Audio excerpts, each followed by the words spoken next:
नमस्कार आपण समस्त को टीबीसी ओडिया चैनल रे स्वागत। आज यही छोटिया वीडियो माध्यम मु आपण मानकु एमिति गोटे आयुर्वेदिक उपाय कहिबी जो आयुर्वेदिक उपायटी आपण माने समस्ते अति सहजरे प्रयोग करि परिबे।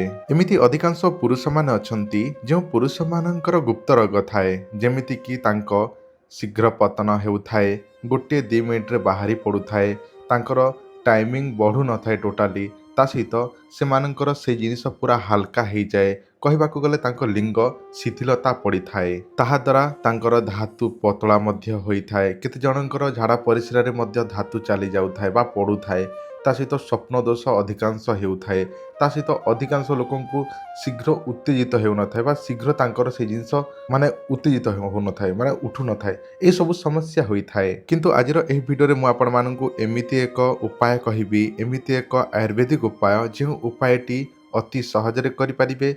एहाको करिबा द्वारा आपणकर टाइमिंग निश्चित भाव बढ़िबो एवं आपणकर जोटा कि स्टामिना बढ़िबो, साहस बढ़िबो, शक्ति बढ़िबो एवं आपणकर जोटा कि टाइमिंग बढ़िबा सह निज स्त्री को संतुष्ट करि परिबे। तो चलंतु मु आपण मानकु सेही आयुर्वेदिक उपायटी जणे दउछि। किंतु ताहारी पूर्वरु आपण माने चैनल टी को नुआ देखुछंती किंबा प्रथम थर पई देखुछंती ताले चैनल टी को एबे ही सब्सक्राइब करंतु एवं वीडियो को निश्चिंत भाव में लाइक करंतु, कारण आपण माने समस्त वीडियो को देखुछंती सत लाइक करबा पई भूली जाउछंती। तो दया करी आपण माने समस्ते वीडियो को निश्चिंत भाव में लाइक करंतु। जो मानकर भरोसा अच्छी विश्वास अच्छी से माने ही आयुर्वेदिक व्यवहार करंतु, कारण यह पुरातन कालरू चली आसीची। पूर्व काल मध्य अनेक लोक देखो एबे सिना वैज्ञानिक जुग हो गला, किंतु वर्तमान वैज्ञानिक जुगरे जहाँ भी औषध पत्र खाउछंती ताले सेमानंकर देह निश्चित भाव में खराब होउची।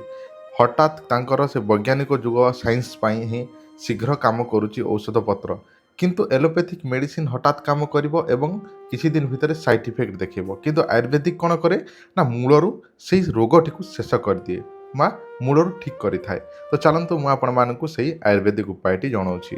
आपणको मोबाइल सामने जो गछटी देखा जाउछि, सबु लता देखा जाउछि, एहा एक एमिति गछ जो गछ को साग रूपे मध्य व्यवहार करा जाय बा साग करी मध्य खांती लोक।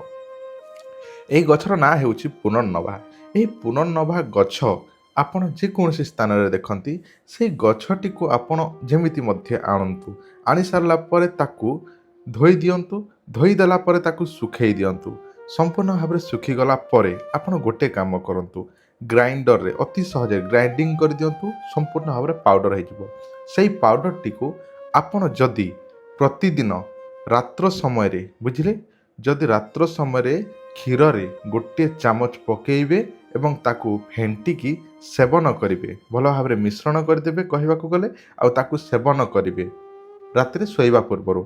एही परे आपण जदि सेही पत्रटर बा ताहारी पत्र डाल जहाँ भी अच्छी ता सहित चेर को छाड़ी सबू आपण खाई परिबे बा ताकू पाउडर करिकी सेही पाउडर टी को आपण माने व्यवहार करि परिबे। सेही पाउडर टी क्षीर सहित जदि प्रतिदिन गोटे चामच लेखा पकेकी जदि सेवन करिवे ताले आपणकर टाइमिंग निश्चिंत भाव में वृद्धि हबो, आपणकर साहस बढ़िबो, आपणको दुर्बल लागुथले सबल लागिबो। जदि आपणकर जोटा कि अति माने दुर्बल लगुच ताहले निश्चित भाव घोड़ा परी ताकत आसो, यहाँ मुझे ग्यारंटी दूसरी। आउ गोटे कथा, अधिकांश लोक मैंने कम बयस अप्राकृतिक जिनस जमी हस्तमथन करवा, शीघ्र बाहर करदेवा बा वीडियो खराब वीडियो देखिकी बाहर करदेवा, ये सब समस्या होती माने यही जिनस आप व्यवहार करते देखिए धीरे धीरे से सब ठीक कर सहित आपंकर स्वप्न दोष को ठीक करदेव, ता सहित आपंकर धातु पतला थिले मोटा मध्य करइबो।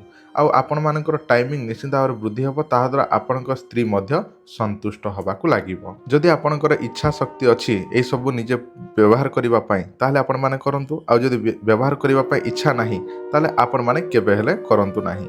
आउ गोटे कथा, जदि आपण माने कोनोसी भी प्रयोग निजे करि परनांती, उपाय करि परनांती, ताहले आपण मानक पई गोटे सूचना, आमे दौछु 128 प्रकार जड़ीबूटी तैयारी होइथिबा एही औषध। एही औषधर ना हेउछि डबल शक्ति औषध।